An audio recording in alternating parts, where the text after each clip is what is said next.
Greetings planty people and welcome back to my jungle. I thought I would do a video on my slowest growing plants because a lot of mine are fast, but in contrast I have a lot of slow ones too. Doesn't mean I don't love them, but sometimes you can get a little bit infuriating, like come on, give us a new leaf. This is not including cacti and succulents because they're notoriously slower than the average tropical aroid situation. So what shall we go with first? We'll go for the one that everyone seems to agree on. So this is a skin dapsis, Pictus exotica, I believe. So it's the biggest one. So it grows up, how do you describe it? Like a shelf, but it's got bars. That's why this is a bit skew-if. So I'll just be very careful. So this I've had for a few years now. So I got this when I did a mystery plant thing off Etsy from Poppet Plants, I believe. And it was already rooted, which was easy, so I could just plant it immediately. And it came with these two leaves, a bit smaller, and there was also a wonky one, but I chopped that one off because it was a bit, yeah, it's so slow. It's given me this one and this one. As you can see, it's slightly see-through. These grow so slow in comparison to the smaller version, the normal skin dapsis, and oh my lord, they are so beautiful. And when they get so big and full, it's speechless, gorgeous. One day, probably in about 10 years, let's be honest, let's be real, yeah, it will eventually get big, but for now I have 4 leaves. They are quite big, I must say, so I'm happy about that, but I reckon I might need to repot it soon. There's no roots poking out the bottom, but sometimes a soil change does wonders, doesn't it? Let me know if you've got one of these. Okay, so next one is completely different, and that's my Nepenthes. Now, I have no idea what kind this is. I believe it's a hybrid of something, so if you know, let me know. So it's got the darker foliage. Oh, it's got a bit of perlite on there. Wipe. Yes, so it's got the kind of burgundy cups, and the newer growth is more of a green colour. So we've got 2 new cups coming soon. This is the biggest one. I did used to have an absolutely massive Nepenthes, but for some reason it just peaced out. It was like, bye. I'm a big fan of these.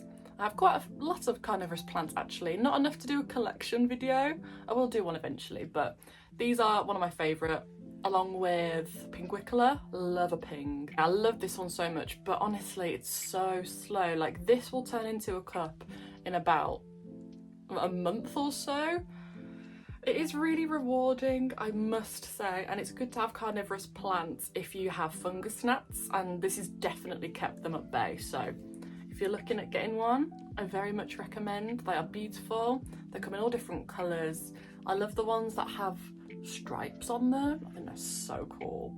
So yeah, my goal is to grow this one nice and big, but it may take a while. Next one that I've had for absolutely ages and only have a few new leaves, but in its defence, I did get it as a cutting, so I rooted it first in perlite, which I was a bit worried about. I don't know, it seemed to work really good. Constantly have cat hair on my plants. I blame Merlin. Since having it, it's given me 4 new leaves, and I don't know if you can see there, it's trying to latch. I've never had that with a Hoya before, so let me know what you do in that situation. Do I give it a pole, a trellis? I might do, it'd be kind of cute.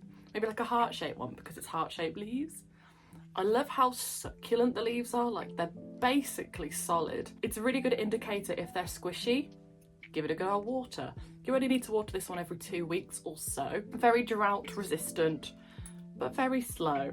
Very gorgeous though. It was marketed as just the classic Hoya herrii, spoonerisms, Hoya herrii, but as you can see, it does have a few little splash, so that's very nice. But yeah, I found quite a lot of Hoya very slow growing, minus the Hoya bella. Mine grows like an absolute champ. I've had to chop that one down so many times and it flowers like crazy. Next slow growing plant is the Monstera Peru. I can't remember the fancy name, so we'll just go with Peru. So I got this on the free table at the Plantzbab I went to last summer. That's why some of the leaves are looking not too hot, so they were already kind of like that, but they've stayed on, so I've left them. I have not had a singular new leaf, which is okay because it's beautiful.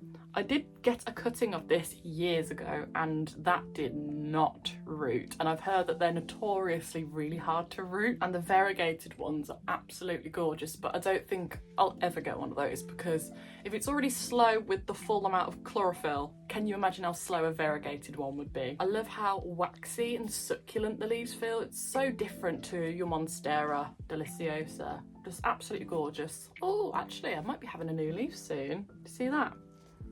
Ooh, I'll definitely keep you updated on that one. I think we will go for Miss Capria. Now, I've talked about this plant probably way too much, but she is my favourite alocasia because she is an alien queen, she's from a different planet, and her colours are just so unique. I'm trying to show you the back, but gorgeous bronzy, metallic, greeny, browny, almost a hint of blue situation. I got this as a rescue from the garden centre, random dead leaf from a different plant, and I love this one so much.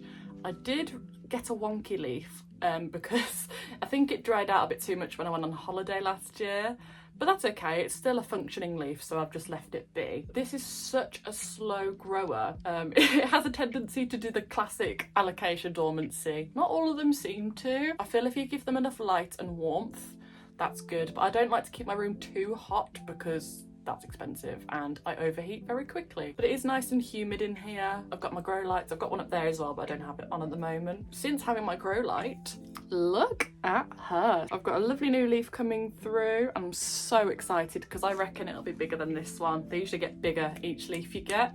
So I've been fertilising her, making sure she doesn't dry out, which is key with the Capria because she's got thinner leaves, you see. I am so excited. Every day I just stare at it like, come on, come on. I understand if people aren't into this one as much because it's quite spooky looking, but that's so my vibe, so big fan. Big fan. She's slow, but still a fan. Okay, so this is the classic Anthurium clarinervium, and as you can see, she's getting bigger. Very slowly though, but she's getting bigger. I haven't had a new leaf in months. I'm trying to pinpoint when this last leaf came through, but it's been absolutely ages. But can we just appreciate how perfect that is? Gorgeous. So when I got it, it was about this high. I do have a bit of an issue with the Anthurium. I think it's called rust, as you can see there. It doesn't seem to be affecting the leaf too bad. Probably meant to chop the leaf, but I just can't bring myself to it because she's gotten so bushy. The leaves were this big when I got it, and now look at her. I think the key with these is give it bright indirect light, and every other water I give it a nice fertiliser. You know how I said I hadn't had a leaf in months? Well, I don't know how I'm going to show you this, right?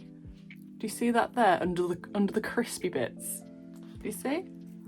There's a shoot, guys, there's a shoot. So if you want a faster growing one, get the crystallinum, but if you don't mind a bit of a slower one, get this one. It is a lot more striking in my opinion.